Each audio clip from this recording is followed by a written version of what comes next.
Oi gente, tudo bem? Eu sou a Ana Lu e eu vim trazer para o canal o fechamento das leituras de novembro. Eu passei mais da metade do mês de novembro falando que o meu fechamento de novembro ia ser um grande desabafo e que eu ia aparecer aqui chorando, falando: ai Gabi, só quem viveu sabe, abraçada com esse livro aqui, que me acompanhou, sei lá, nos primeiros 22 dias do mês, assim. Chegou um momento em que eu realmente achei que só ia rolar isso. Mas enfim, depois que eu acabei eu consegui dar um gás em mais duas leituras. Bom, Memórias de Adriano foi o livro escolhido para o Leia Mulheres de novembro, aqui no Rio de Janeiro. Eu comecei a ler no dia 1º ou no dia 2 de novembro e não foi um livro que rolou pra mim, assim.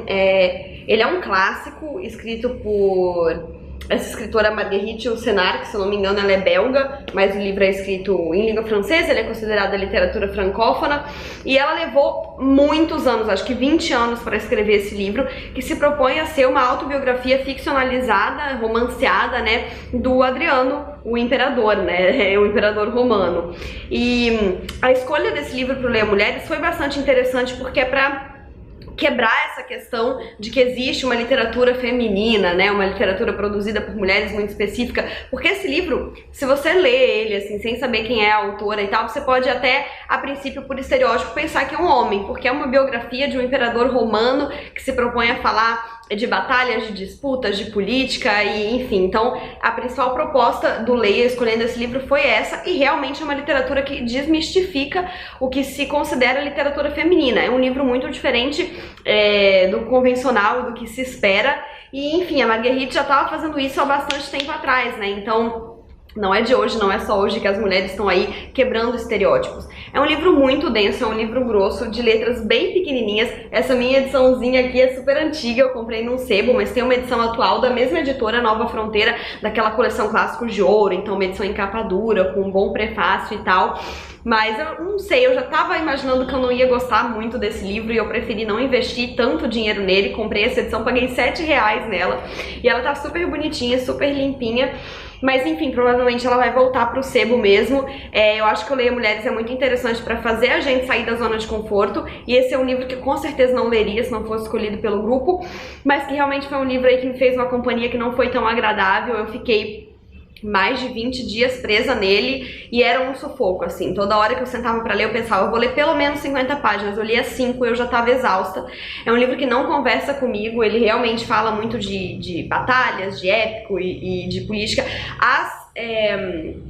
Os pensamentos políticos arquitetados aqui são a parte mais interessante do livro, na minha opinião, porque acaba conversando muito com a política de hoje, né? E a gente tá falando de Império Romano, a gente tá falando de séculos atrás, e onde existia muita gana por poder, e é isso que a gente vê nos dias de hoje, assim, mesmo que seja em outro grau, né? Hoje em dia não tem mais esse rolê de descobrir novos países, de grandes expedições, mas a gana de poder, ela tá aqui e ela sempre esteve presente. É muito interessante acompanhar isso. Ademais, eu acho que existe uma diferença muito grande, que a gente tem que ter coerência nisso, entre a gente gostar de um livro e o livro ser bom ou não. Esse livro é indiscutivelmente muito bom.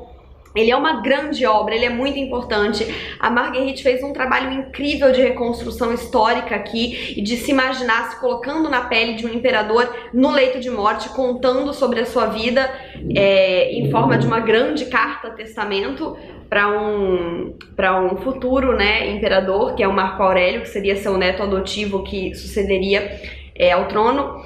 Então é uma obra muito importante, é uma obra impactante, é uma obra muito bem escrita, que não rolou pra mim, e possivelmente nem vai ter vídeo aqui no canal, porque eu acho que eu não... por estar pouco motivada com a história, eu acabei prestando menos atenção nela do que o normal, e é um livro que tem um grande conteúdo que eu não seria capaz de trazer aqui. Então talvez eu decida eventualmente fazer um vídeo com comentários sobre a minha leitura, mas acredito que não vai rolar, tá? Mas então foi isso, gente. 22 dias durante o mês de novembro eu passei agarrada com isso aqui, e eu jurava que esse fechamento ia ser um grande desabafo. Quase que foi, né? Mas consegui fazer duas ótimas leituras ainda esse mês, e vamos lá. Bom, depois que eu acabei Memórias de Adriano, eu precisava ler alguma coisa gostosa que me prendesse, e eu olhei pra tudo que é belo em cima da minha cabeceira, que tava com um marcador mais ou menos na página 50, que eu ganhei do meu primo no meu aniversário de 2018. E eu me propus, na época, aqui a gente tem 45 histórias reais, tá? Eu me propus a ler uma por dia antes de dormir. nunca aconteceu. Eu não consigo fazer isso, geralmente eu vou lendo de dormir o livro que eu tô lendo mesmo. E ele acabou ficando de escanteio e tava lá, sei lá, na 5ª história, eu nunca mais tinha lido. E daí eu olhei pra esse livro e falei, eu vou começar a ler de novo e eu vou ler de uma vez. E foi uma excelente pedida depois de Memórias de Adriano, né? Aqui, como eu falei, a gente tem 45 histórias reais, que foram originadas nesse The Mouth, né, que em tradução literal seria A Mariposa, que é um grupo nos Estados Unidos que começou com a ideia de que pessoas contassem histórias da sua vida, e ele chama Mariposa porque seria aquele rolê imitando as noites de verão, quando ficavam na varanda com aquelas luzinhas e as luzinhas atraíam as mariposas.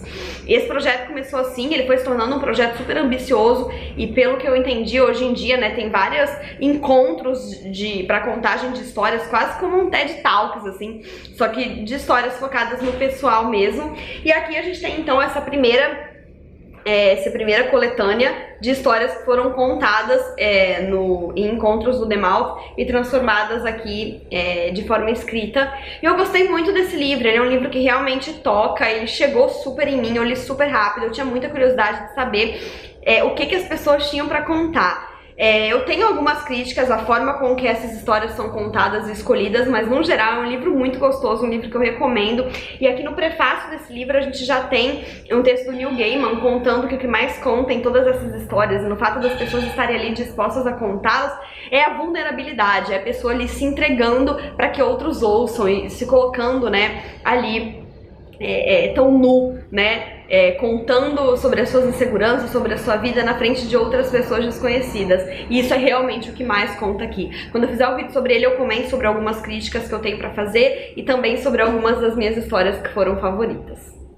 Depois de Tudo Que é Belo, eu li Pessoas Normais, da Sally Rooney, que eu recebi há pouquíssimo tempo da Companhia das Letras em parceria, e me deu uma super vontade de ler. Aproveitei que a minha amiga Paloma ganhou um exemplar também pra gente bichar, né, que é ler junto, e foi uma leitura muito interessante de ser lida e de ser compartilhada, né. Esse livro, ele roubando as palavras da Paloma, ele é honestão, porque ele fala de humanidade de uma maneira muito honesta e muito verdadeira, assim. Aqui a gente vai ter uma discussão muito bonita de humanidade, de comunicação, de pensamento, de sentimento, de integração no mundo, através de dois personagens principais, a Mary Ann e o Connell. Eles se conhecem na época do último ano da escola, em 2011, e o livro conta um pouco da história deles entre encontros e desencontros até final de 2014, acredito que seja isso, ou início de 2015, não, julho de 2014, quando eles já estão quase terminando a faculdade. E eles são duas pessoas diferentes entre si, mas ao mesmo tempo muito iguais, e que estão lutando para pertencer ao mundo ou encontrar uma maneira de não precisar pertencer e se entender, entender seus sentimentos, e no meio disso tudo um meio que sempre tem o outro ali, mas não de uma forma que seria ideal, né? Aqui na sinopse ele conta uma história de amor entre duas pessoas que tentam ficar separadas, mas descobrem que isso pode ser mais difícil do que parece. E é meio que isso, assim, mas ao mesmo tempo também é a história de um casal que tenta ficar junto e não consegue, mas tenta ficar separado e não consegue. E ele me faz pensar que o amor, às vezes, é maior do que você ficar junto com a pessoa ou não, e que às vezes duas pessoas se amam, mas a vida impede que elas fiquem juntas, ou a comunicabilidade, ou a forma com que cada uma delas vê o mundo, ou pensa, enfim, é uma história melancólica, mas ao mesmo tempo muito bonita e muito verdadeira, e que traz muitas reflexões, e enfim, falo mais sobre ela quando sair o vídeo, mas gostei muito de ter recebido da companhia. E então é isso, gente, foram essas 3 leituras no mês de novembro, que já foi um lucro, porque eu poderia ter aparecido aqui só pra choramingar em cima do Adriano. E é isso, eu espero que vocês tenham gostado desse vídeo, não esqueçam de se inscrever no canal se ainda não forem inscritos e deixarem um joinha se curtiram, porque isso ajuda muito o canal a crescer. Um beijo e até a próxima. Tchau!